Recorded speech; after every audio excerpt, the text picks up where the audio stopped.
You really think the storm can bury those doors by morning? I don't think it can. I know it will. Then what do we do? We fix what winter is about to break. By the third night of the Whitehorn blizzard, I had one hand frozen around a rope, the other buried in snow, and a broken wall of willow slamming against my shoulder hard enough to knock the breath from me. Behind me, somewhere inside the white darkness, were my 2 children, a widow who had trusted me with everything she owned, 27 head of cattle, and a newborn calf that had barely survived its first breath. If I failed to repair that windbreak, the storm would bury the barn doors before morning, and if the barn doors disappeared under the snow, we might all disappear with them. My name is Harlan Vexley. I was 39 years old in the winter of 1887, a widower, a repairman, and a father who had reached Coldwater Reach Ranch, with almost nothing left except 2 children and a promise I was not sure I could keep. 6 weeks earlier, I had stood at that same ranch gate and asked a woman I had never met for one thing: milk for my baby. I had no idea that before winter was over, I would be fighting to save her ranch, exposing the man who wanted to take it from her, and finding a home I thought my children and I had lost forever. And before I tell you how a starving family ended up becoming the center of a fight that changed an entire basin, I want to ask you something. Where are you listening from right now? What country, what state, what city? Please leave it in the comments below. I always wonder how far a story like mine can travel. Now let me take you back to the beginning. Late September of 1887 was colder than it should have been. The wind had started sharpening early, cutting across the open country of Wyoming territory like a warning nobody had requested, but everybody understood. I had been traveling with an old handcart, my 7-year-old son Eli walking beside me and my 10-month-old daughter Nell tied against my chest beneath my coat. My wife Lydia had died 6 months earlier from childbed fever. Before that, I repaired barns, wagon wheels, pumps, roofs, storage sheds, and anything else railroad camps or ranches needed fixed. I was good with tools. I was even better at seeing where something would fail before it failed. But none of that mattered much after Lydia died. A man could travel with a repair crew. A father with 2 children could not. 3 ranches had already turned us away. One offered me work but said the children could not stay. Another let us sleep in a shed for one night and sent us down the road at sunrise. The third man looked at Nell and told me I ought to give her to a family that had a woman in the house. I remember staring at him for a long time. Then I walked away without saying what I was thinking. By the time we reached the rise above Coldwater Reach, Eli had stopped asking how much farther. That frightened me more than his complaints ever could have. A child who complains still believes someone might fix the problem. A child who goes silent has started preparing himself for disappointment. The evening before we reached the ranch, I gave him the last of our cornbread. I later discovered half of it hidden inside his coat. When I asked why he had saved it, he said, "For tomorrow." I told him there would be food tomorrow. He looked at me but said nothing. That was when I realized my son no longer believed me. Coldwater Reach appeared over the ridge near sunset. It was not a beautiful ranch. The barn roof sagged near the north corner. The main doors faced directly into the northwest wind. A row of old willows stood too close to the barn and had begun dying in the middle. The stock trough was already forming a skin of ice. But there were milk cows inside the corral. To me, those cows looked richer than a bank. A woman stood beside the trough, breaking the ice with the back of a hammer. She was maybe my age, perhaps a little younger, with a brown work coat, rolled sleeves, and a leather ledger tucked beneath her belt. That was Mara Bellwether. Her husband, Calder, had died 3 winters earlier, when a logging wagon slid off an icy mountain road. She had kept the ranch by herself ever since.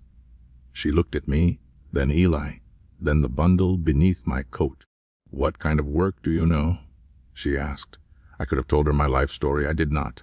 Barn frames, pumps, water troughs, wagon wheels, roofs, doors, hay storage. Then I looked toward her barn, and I know what winter is about to break. Her eyes narrowed.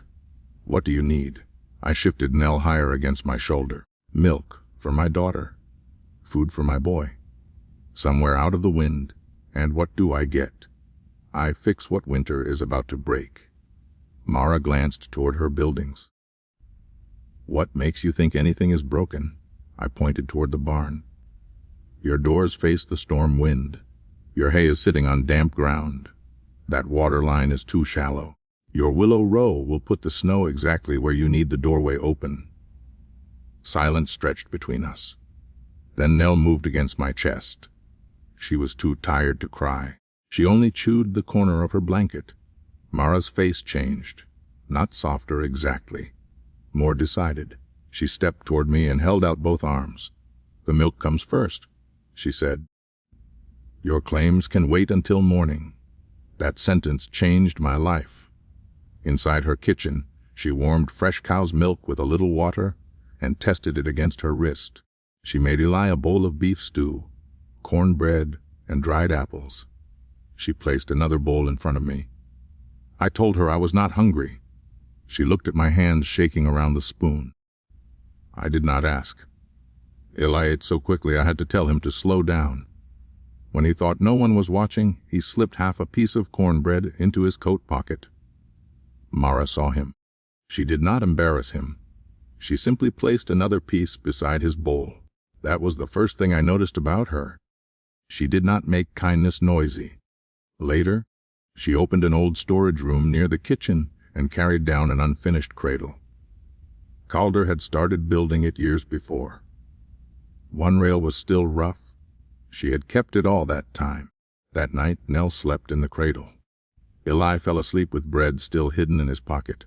I barely slept. Before sunrise, I was outside studying the ranch. I did not pick up a hammer. I watched. Wind tells you where it wants to go if you give it something light enough to show you. So I tied a strip of wool beside the barn door and watched it pull inward. I dug beneath the hay and found warm, damp earth. I poured water through the trough and watched how slowly the pipe drained. I pressed my fingers into the chinking between the house logs and found gaps wide enough to feel the cold through them. Then I walked to the willow row. Behind it, I found hardened ridges from the previous winter. Snow had already written the answer. Mara appeared behind me. You always stare at things this long before working? Usually longer. She folded her arms. I pointed to the barn. Your problem is not thin walls. Your problem is moving air. I pointed to the hay. That stack is spoiling from the bottom. Then the water line. That pipe will freeze. Then the willows. Those trees protect you from spring wind. Winter comes from another direction. Her jaw tightened. Calder planted those. He was not wrong. That surprised her. I continued. The wind changed. The trees did not. She looked across the ranch. How long? 6 weeks to get ready properly? You get one. I looked at her. 1 week, 1 week. Then I decide whether you see problems or invent them. So I started with proof. The hay came first.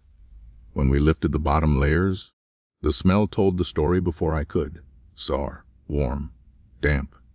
Another month and we would have lost part of the winter feed. I built an 8-inch raised crib from old pine rails behind the shed and divided the hay into smaller stacks with air channels between them. Eli helped measure each gap.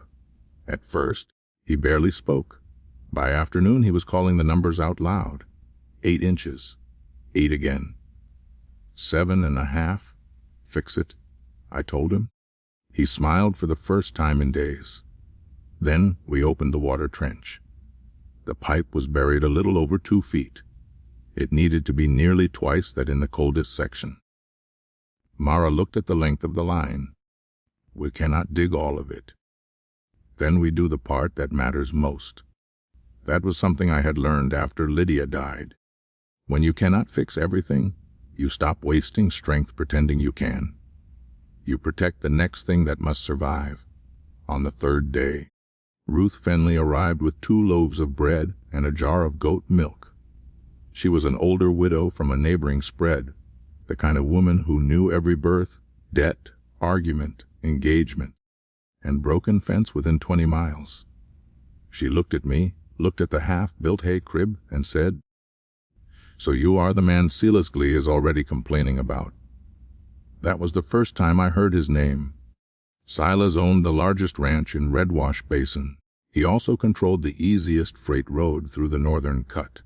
Years earlier, after Calder died, Silas had offered Mara a low price for cold water reach. She refused. Since then, he had treated her ranch like a property that simply had not realized it belonged to him yet. That evening, Mara told me something else. Cold Water Reach was in debt, not enough to lose the ranch immediately, enough to make one hard winter dangerous. Silas knew it. "He wants my spring," she said. The ranch sat over a reliable water source that stayed strong during dry summers. "He wants the ranch," I said. "He wants both." The next morning, I started laying out a new windbreak. Not a solid wall, a broken, breathable barrier. 4 feet northwest of the barn through the center line. Far enough to force the snow to fall before it reached the doors. Tall enough to slow the wind. Open enough not to turn into a cliff. Mara stood beside the stakes. That is farther away than I expected. Snow needs somewhere to lose. By noon, a horse approached. Silas Glee dismounted without greeting anyone.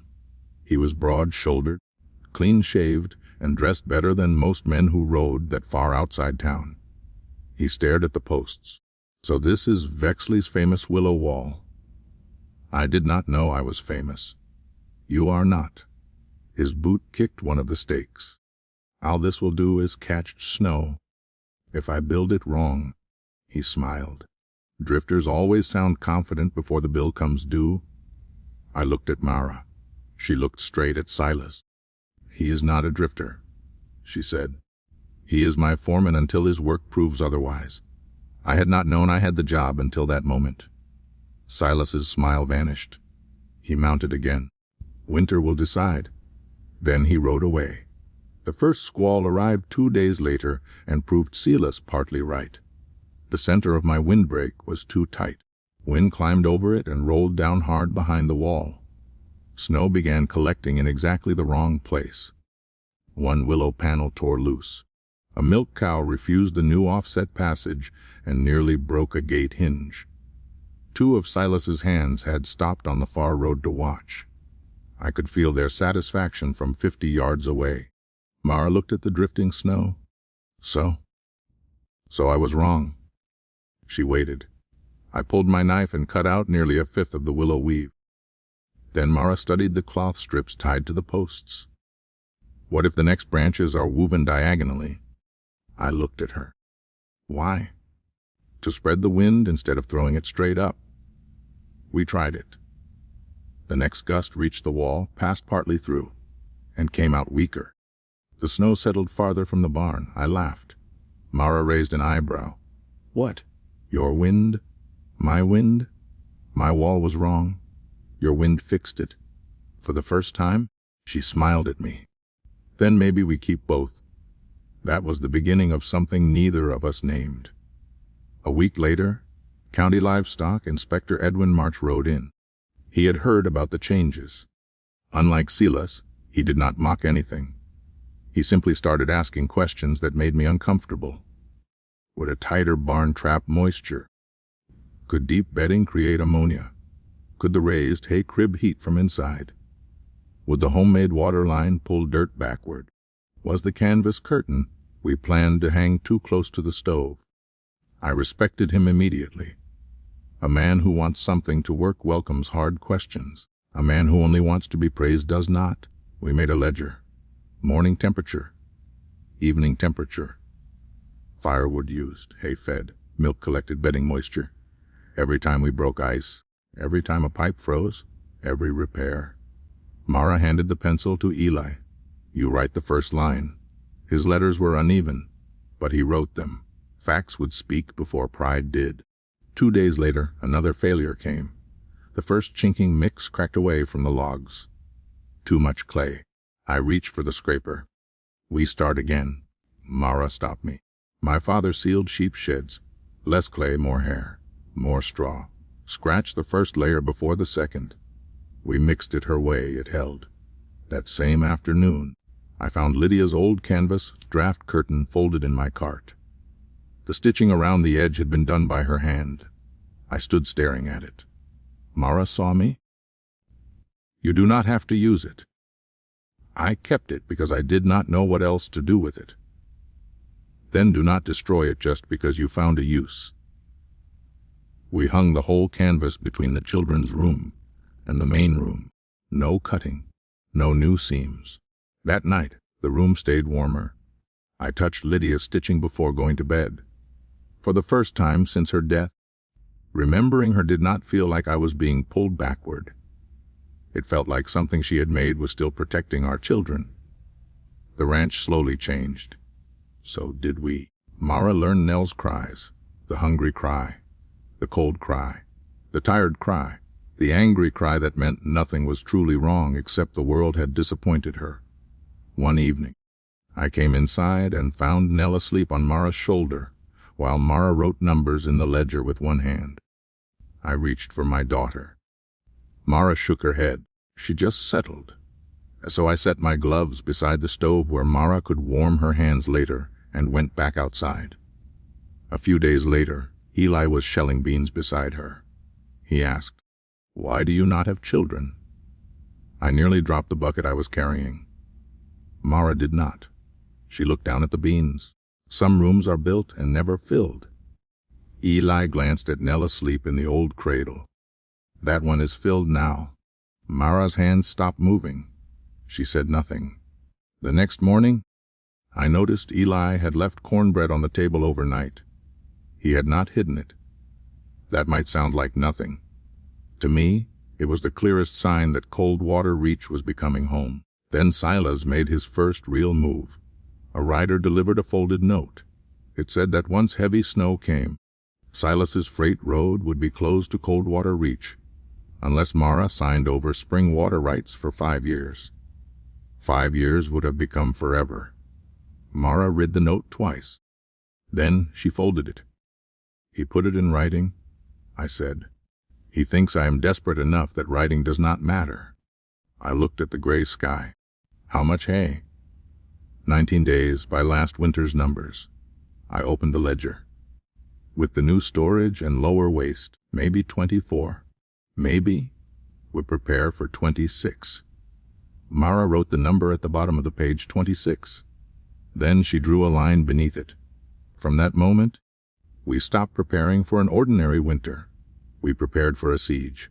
We moved hay closer, checked every rope, dug the water line deeper where we could, built a better box around the exposed coupling, placed marker posts every 18 feet between the house and barn, tied a guide rope along the same route, stored extra lantern oil, moved tools into a repair bag, and I began noticing something that bothered me. Twice I found willow ties loosened, not broken, loosened.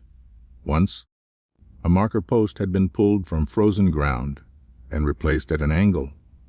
I thought perhaps cattle had rubbed against it.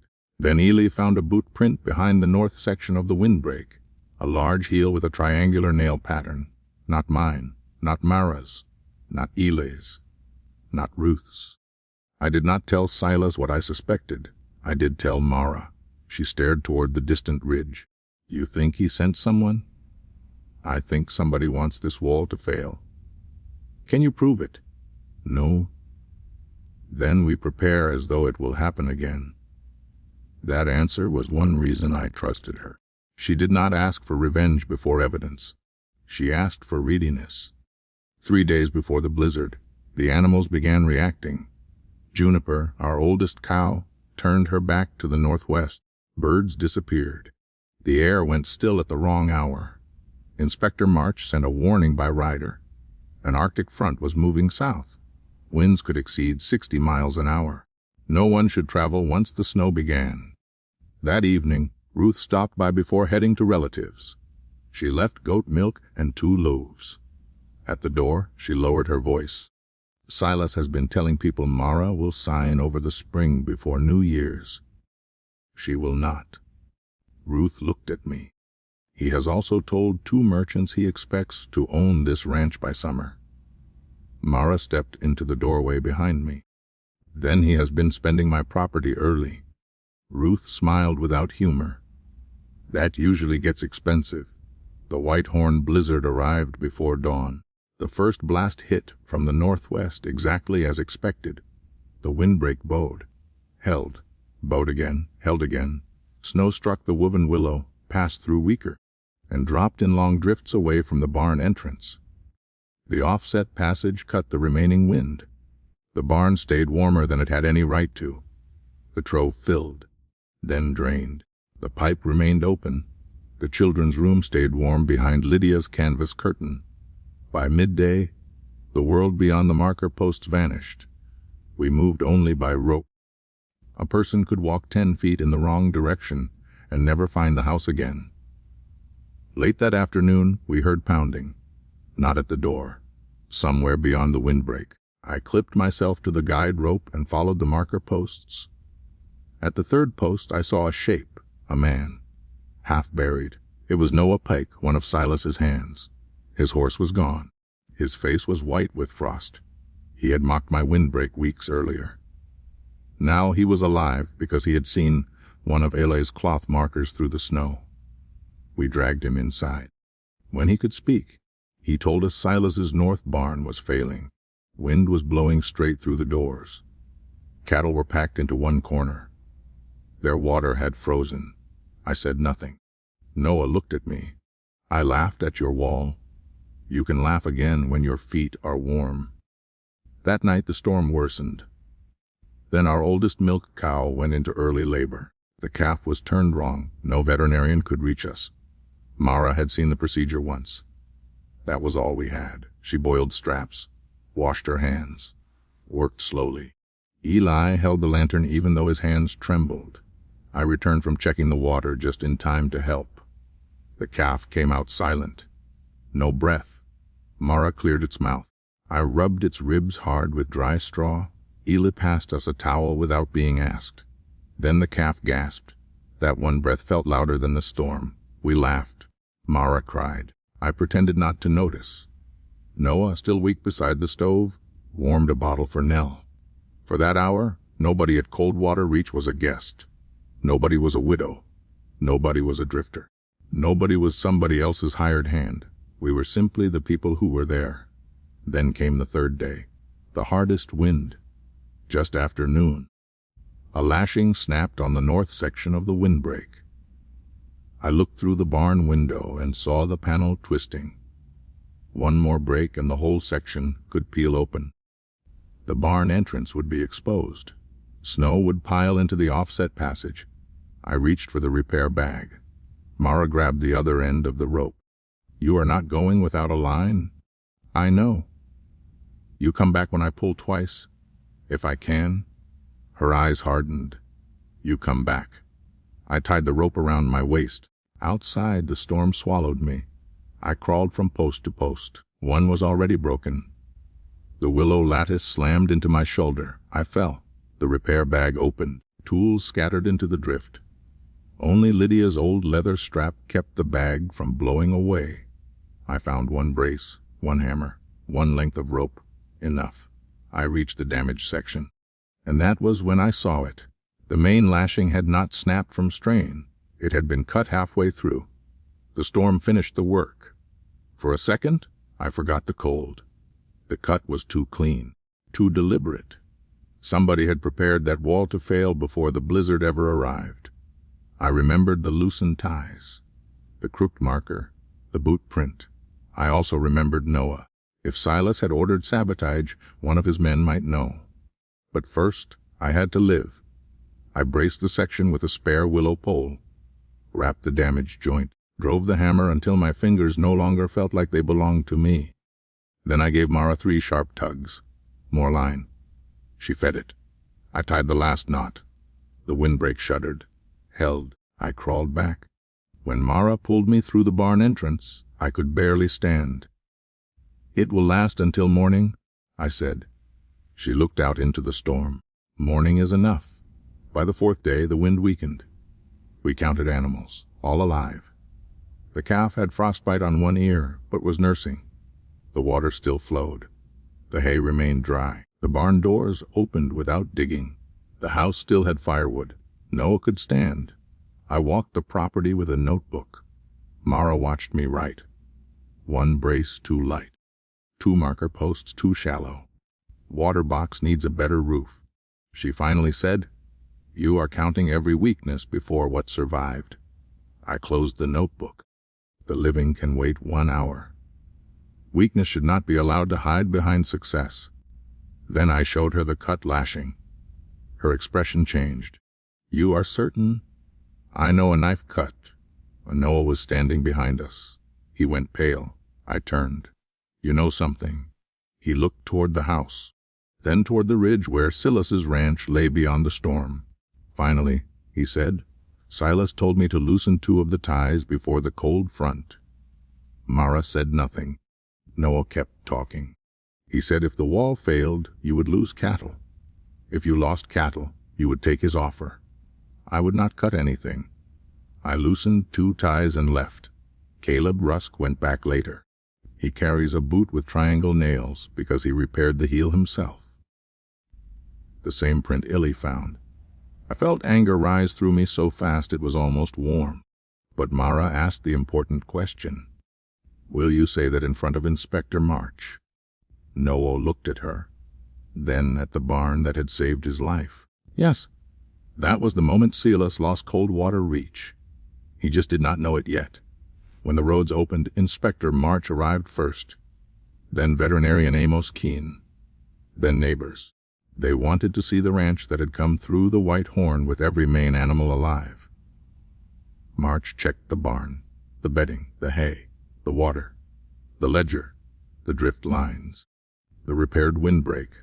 Then I showed him the cut lashing. Noah gave his statement. Mara gave March Silas's written demand for the spring rights. March read it slowly. "What do you want to do?" Mara looked at me. I knew what people expected. Maybe anger, maybe a fight. Maybe we would ride to Silas's ranch and threaten him. That would have given him exactly what men like Silas understand best, noise.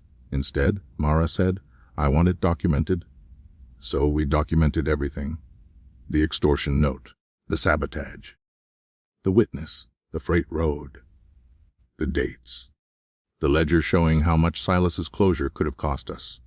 Ruth signed a statement about what he had told merchants. 2 other ranchers admitted Silas had used the road before to pressure them over grazing agreements. The case traveled to the county seat. Silas thought money would bury it. He was wrong.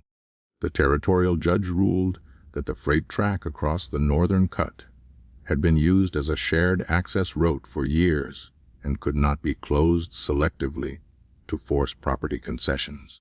Silas was ordered to pay damages for the sabotage and attempted interference. Caleb Rusk confessed after learning Noah had already spoken. Silas also lost a supply contract with 2 neighboring ranches that no longer trusted him.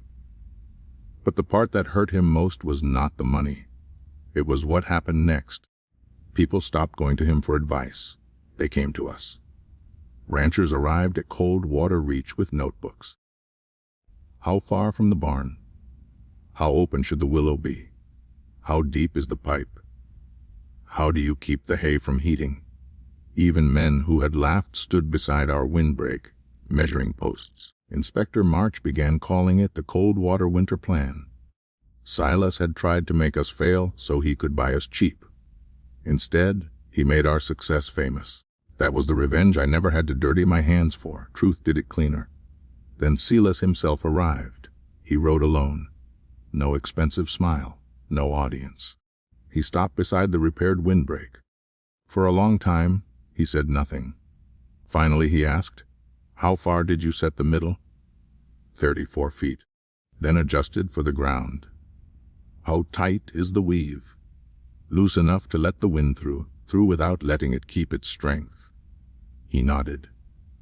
Then he looked at Mara. You enjoyed this. Mara's face was calmed. No, Silas almost smiled. I would have.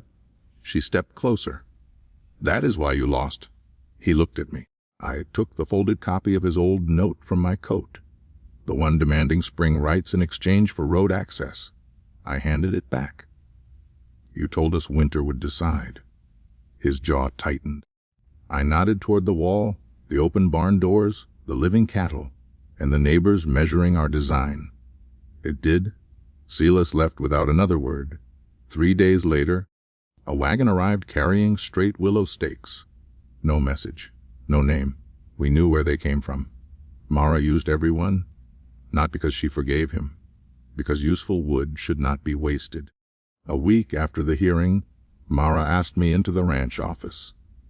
A contract lay on the desk.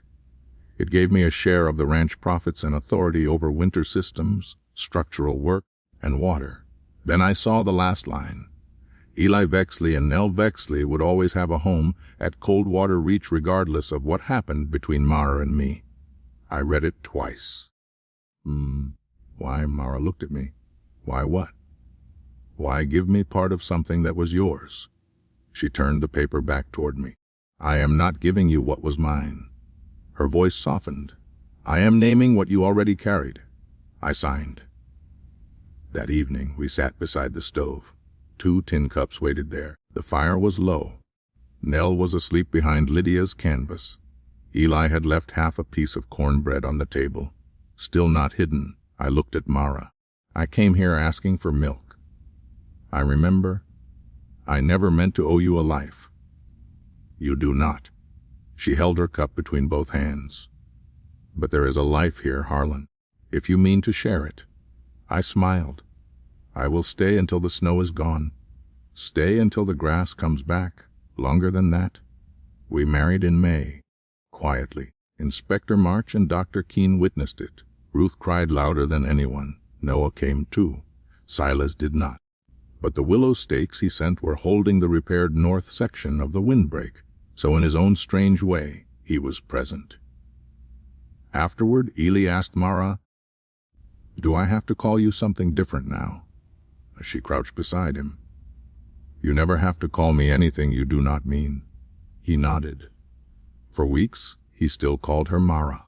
Then one afternoon, he tripped near the marker posts. She ran to help him. He looked up and blurted, Mara, I am fine. She pretended not to hear the first part. I pretended too. A month later, Nell took 3 unsteady steps across the yard toward Mara. Mara knelt and opened her arms. Nell took 1 more step, then another, and said, Ma. This time, nobody pretended. Mara covered her mouth. Eli smiled at me.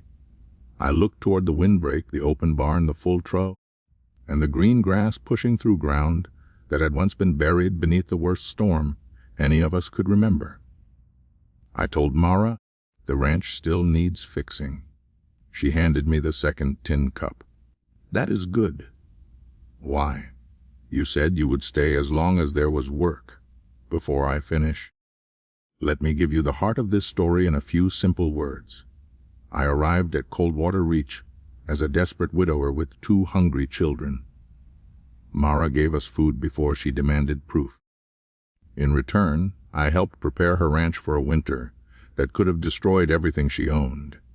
We made mistakes, corrected them, trusted evidence instead of pride, and slowly became a family. Silas Glee tried to use debt, road access, and even sabotage to force Mara into surrendering her water rights. But the same storm he hoped would ruin us proved the value of our work, exposed what he had done, and turned Coldwater Reach into the place every rancher in the basin wanted to learn from. And what can we learn from this story? First, real strength is not pretending you never fail. Real strength is staying long enough to correct the failure. Second, kindness does not have to be loud to change a life. Mara did not give speeches when my children were hungry. She simply put milk on the table. Third, preparation is a form of courage. We survived because we repaired small weaknesses before they became disasters. Fourth, revenge does not always mean destroying the person who hurt you. Sometimes the strongest revenge is building something so solid that their attempt to ruin you becomes the reason everyone sees your worth. And finally, family is not always the people who begin the journey with you. Sometimes family is the person who takes the other end of the rope when you walk into the storm. Thank you for watching and listening to my story. If it kept you with me all the way to the end, please comment and tell me where you are listening from. And if you know someone who needs to hear a story about starting again after loss, share this with them. Cold Water Reach did not survive because winter showed mercy. Winter showed none. We survived because when the storm came looking for our weakest place, it found that we had already repaired it together.